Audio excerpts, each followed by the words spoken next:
The story begins with our ancient cousins, the prokaryotes, specifically bacteria.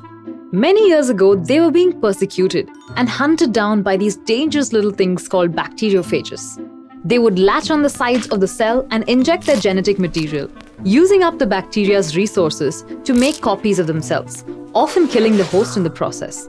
Resources being pretty scarce, this was considered uncool on the part of the bacteriophages. So the bacteria got together and collectively decided that enough was enough. It was time to put a security system in place against these invaders. This system consisted of a database and a guard dog. Every time a bacteriophage invaded, the system would take a mugshot and add it into the database. The pictures were not always clear, but you could tell. One of the phages had long legs, another had a bald head, and most had funny noses. Now this database of pictures was given to the guard dog, who would relentlessly patrol the cell, and anytime the phages tried to return, it would latch on and bite them till their RNA split in two. The dog basically was the immune system of the bacteria against the phages, always improving as more mugshots got incorporated into the database. In 1987, some scientists from Osaka discovered this database. Fragments of viral DNA incorporated into the genome of bacteria. And soon they discovered the guard dog that read this database and kept out the invaders. The database of a viral DNA became known as CRISPR, and the guard dog was named CAS, or CRISPR-associated system. Scientists quickly realized that while for the bacteria it was a guard dog, an immune system, we could conceptualize it as something else too, a molecular scalpel.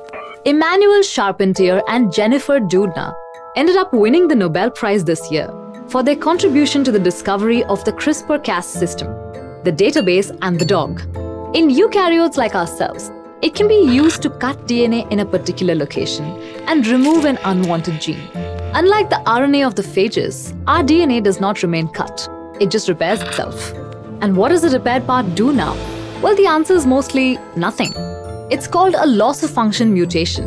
If the original gene does reappear, then our trusty canine, Cas9, is still floating around to cut it up again. Like the eagle that kept eating Prometheus's liver.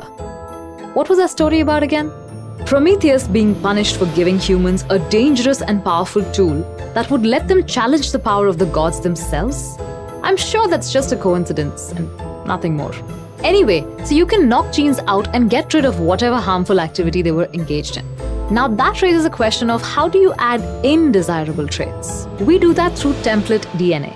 Template DNA can be used to add genes into a genome by delivering a sequence that has similar arms to the target site and that does possess the desired gene. This will cause the cleaved DNA to incorporate the desired gene onto itself during the repair process. Okay, so we've covered the history and the particulars of the technique. So let's talk implications. The first thing you need to know is that we have had gene editing technology around for a long time. How CRISPR is different is that it is cheaper, more reliable, faster, and it can be used to target multiple genes at once.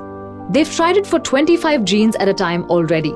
It is so cheap that biohackers are ordering kits online for $100 or so and using them to create antibiotic-resistant bacteria.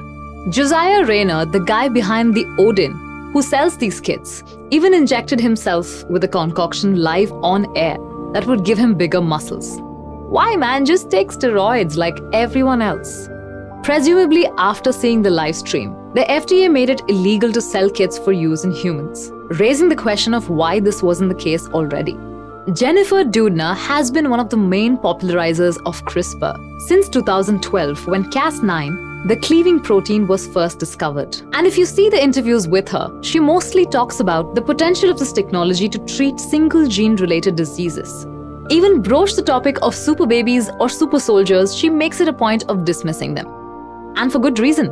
Super babies are one of the most divisive and controversial use of this technology. He Zhenghui, a Chinese biophysicist, did modify the genes of what would later turn out to be twins in order to give them resistance against HIV.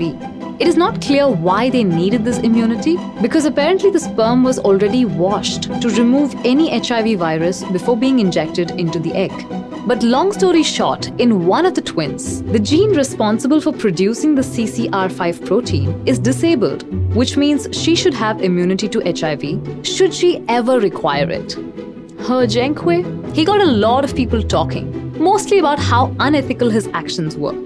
But clearly not everyone felt that way, because he was in touch with a lot of scientists from Europe and North America.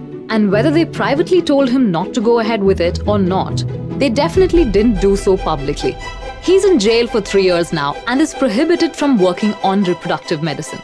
But you can be sure his name will never be forgotten.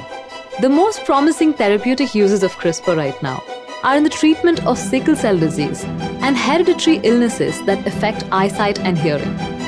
But it seems that you and we're not going to be able to grow fins or horns or even something as simple as a tail.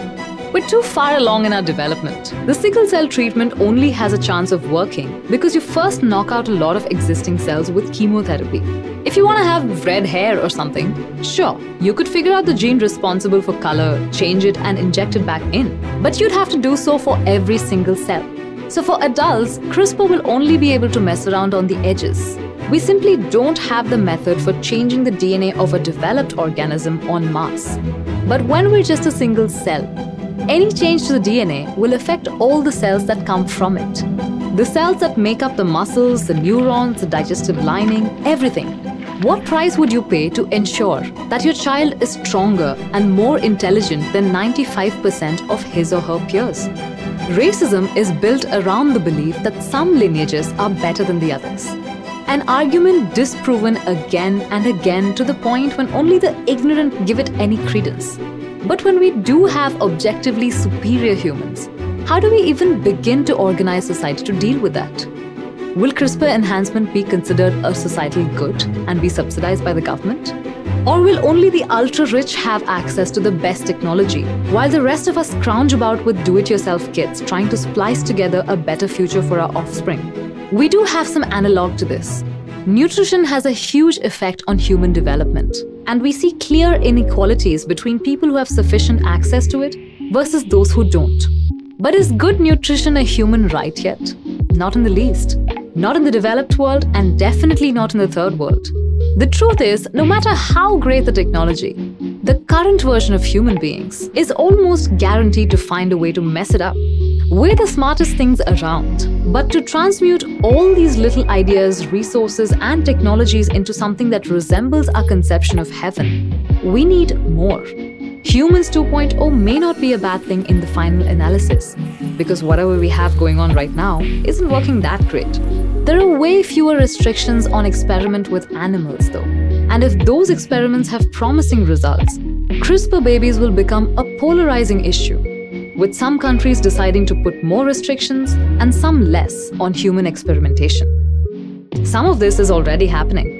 Maybe we don't know it yet, but we're already in the middle of a genetics arms race.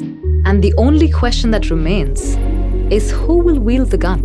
But that's just me. Let me know your thoughts below, and I'll see you really soon. Bye.